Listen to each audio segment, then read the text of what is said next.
कर भी पियर से भेजे जाते हैं तथा इसमें निम्नलिखित कहानी सुनकर चंद्रोदय को अर्घ देकर व्रत खोला जाता है।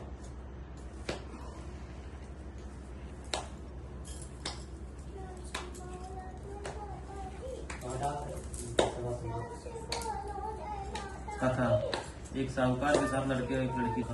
आरती में साहूकार के लड़के भोजन करने लगे तो उन्होंने अपनी बहन से भोजन के लिए कहा, अर्घ देकर भोजन करूंगी। बहन की बात सुनकर भाइयों ने क्या काम किया कि नगर के बाहर जाकर अग्नि जला दी और छन्नी में ले जाकर उसे प्रकाश दिखाते हुए उन्होंने बहन से कहा, बहन चांद निकल आया, अर्घ देकर भोजन ले लो।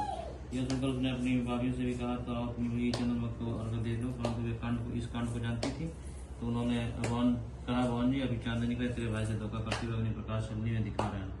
भाइयों की बात सुनकर भी उसने कुछ ध्यान न दिया। भाइयों द्वारा दिखाया प्रकाश को लेकर भोजन कर लिया। इस प्रकार व्रत भंग करने से गणेश जी उस पर अप्रसन्न हो गए। इसके बाद उसका पति सब बीमार हो गया और उसके घर में जो कुछ था वो उसकी बीमारी में लग गया। जब उसने अपने किए हुए दोषों को पता लगा तो उसने पश्चाताप किया। गणेश जी की प्रार्थना करते हुए विधि विधान से पुनः चतुर्थी का व्रत करना पड़ने में ईमान लगा दिया। इस प्रकार उसके श्रद्धा भक्ति सहित कर्म को देखकर भगवान गणेश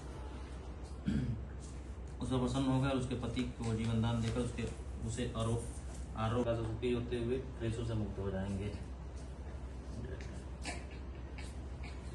एक अंधी बुढ़िया थी जिसका एक लड़का एक लड़के की बहू थी। वो बहुत गरीब थी। वह अंधी बुढ़िया नित्य प्रति गणेश जी का पूजन किया करती थी। गणेश जी साक्षात सन्मुख आकर कहते थे कि हे बुढ़िया माई, तू जो चाहे हमसे मांग लो।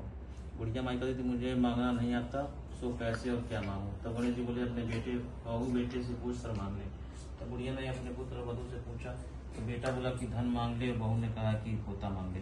तब बुढ़िया ने सोचा कि बेटा बहुत अपने मतलब की बात कर रहे हैं, अतः सब उस बुढ़िया ने पड़ोसी